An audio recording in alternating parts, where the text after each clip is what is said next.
मित्रों, आप सबको नवरात्रि की बहुत बहुत शुभकामनाएं। माता रानी सब पर कृपा और आशीर्वाद की वर्षा करें। पूरा देश इस समय भक्ति के भाव में डूबा है। कल हमारे प्रधानमंत्री नरेंद्र मोदी जी महाराष्ट्र के वाशिम से किसानों के खाते में जो प्रधानमंत्री किसान सम्मान निधि की 6,000 रुपये की राशि डाली जाती है, उसकी 2,000 की किस्त डालने वाले हैं। 20,000 करोड़ रुपए से ज़्यादा कल किसानों के खाते में महाराष्ट्र के वाशिम से पूरे देश के किसानों के खाते में डाले जाएंगे। अभी कल 2 बड़े फैसले हुए हैं, उनके बारे में मैं आज जानकारी देना चाहता था। भारत अपनी कुल जो खाद्य तेल की आवश्यकता है वो 29.2 मिलियन टन 22-23 में थी, लेकिन हमारे यहाँ जो उत्पादन होता है हमारे ऑयल सीड से वो 12.7 बिलियन टन ही खाद्य तेल का उत्पादन हो पाता है, और बाकी मांग पूरा करने के लिए हमको विदेशों पर या आयात पर निर्भर रहना पड़ता है। तो कल एक बड़ा फैसला किया गया है कि आयात पर निर्भरता ख़त्म करके आत्मनिर्भर हम खाद्य तेलों में कैसे बने। इसके लिए एक राष्ट्रीय खाद्य तेल मिशन तिलहन बनाया गया है। 10,103 करोड़ 38 लाख रुपए की लागत से। हमारे यहाँ अभी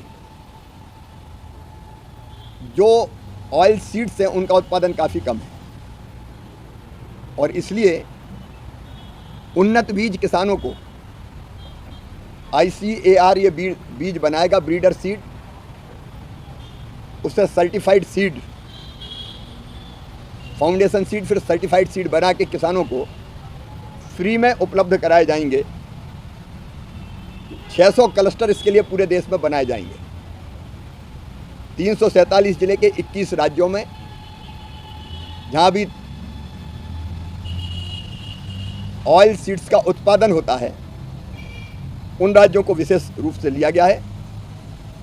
किसानों को इन क्लस्टर्स में फ्री में बीज, उनको ट्रेनिंग, नई टेक्नोलॉजी कैसे खेती करें जिससे ज़्यादा उत्पादन हो, और वो जो उत्पादित करेंगे उसकी 100% खरीद, मतलब जितना वो उत्पादन करेंगे पूरा खरीदा जाएगा। ऐसी सुविधाएं किसान के इस मिशन के अंतर्गत दी जाएगी। ये हर साल 10 लाख हेक्टर पूरे देश में ये खेती की जाएगी। एक बार 10 लाख जिस हेक्टर में करेंगे, अगली बार फिर दूसरे 10 लाख हेक्टर लेंगे। 7 साल में लगभग 70 लाख हेक्टर एरिया इस योजना के अंतर्गत लिया जाएगा। उन्नत बीजों की कमी पूरा करने के लिए 65 नए बीज केंद्र बनाए जाएंगे। अभी 35 है, तो कुल मिला के 100 हमारे बीज केंद्र बनेंगे। बीजों को सुरक्षित रखने के लिए 50 बीज भंडारण इकाइयाँ भी बनाई जाएगी।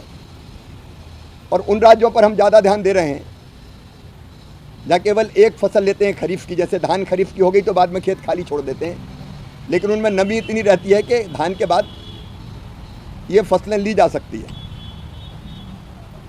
इंटर क्रॉपिंग का भी उपयोग करेंगे। कपास है तो उसके बीच में सोयाबीन, अलग अलग फसलों के बीच में ये फसलें लगाई जा सकती है,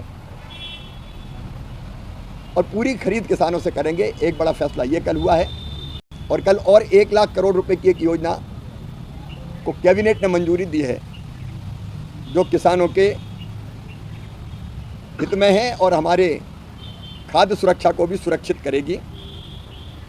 हमने 2 योजनाएं, एक प्रधानमंत्री राष्ट्रीय कृषि विकास योजना और दूसरी कृषि उन्नति योजना, ये 2 योजना बनाई हैं। इन योजनाओं में कुल मिला के 1,01,321 करोड़ 61 लाख रुपया खर्च होंगे।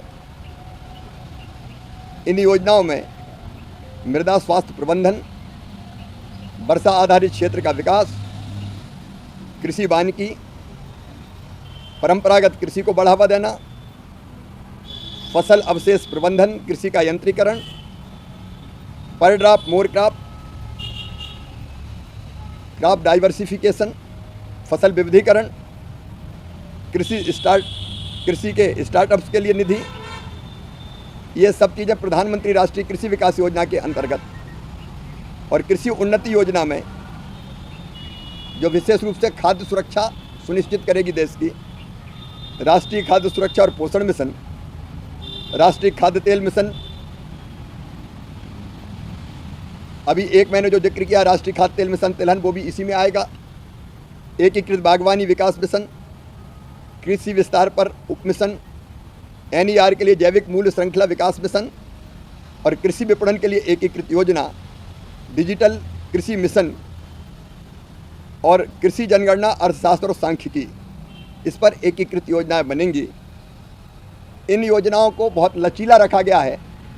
पहले ये होता था कि केंद्र सरकार को योजना बना देती थी और सब राज्यों से कहती थी एक साथ एक जैसी लागू करो, लेकिन जो चीज़ असम में लागू होती है वो गुजरात में लागू नहीं होती। इसलिए राज्यों के ऊपर ये छोड़ा गया है कि वो जिस भी योजना को उपयोगी समझते हो अपने राज्य की आवश्यकता के हिसाब से वो उसको चुन सकते हैं। पहले एक योजना का पैसा दूसरी योजना में खर्च नहीं होता था, अब वो चाहें तो ये मना कर सकते हैं कि ये योजना हमें लागू नहीं करनी, इस योजना का पैसा हम केवल इस योजना में लगाएंगे। तो उनको ये स्वतंत्रता है कि जो चीज़ उनके लिए उपयोगी होगी, जो योजना, वो उसमें ज़्यादा पैसा लगा सकेंगे और स्वीकृति भी इन सब चीज़ों की एक साथ हो जाएगी। नहीं, हर योजना के लिए अलग अलग जाना पड़ता था। इसके कारण दोनों काम होंगे, एक उत्पादन बढ़ेगा, किसानों की आय बढ़ेगी, दूसरे हमारी खाद्य सुरक्षा को हम सुनिश्चित करने का काम करेंगे।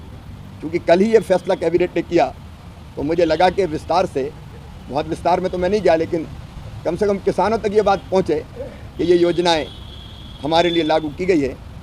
पिछले 120 दिनों में लगातार किसानों के हित में कई बड़े फैसले लिए गए हैं और आगे भी लगातार ये फैसले जारी रहेंगे।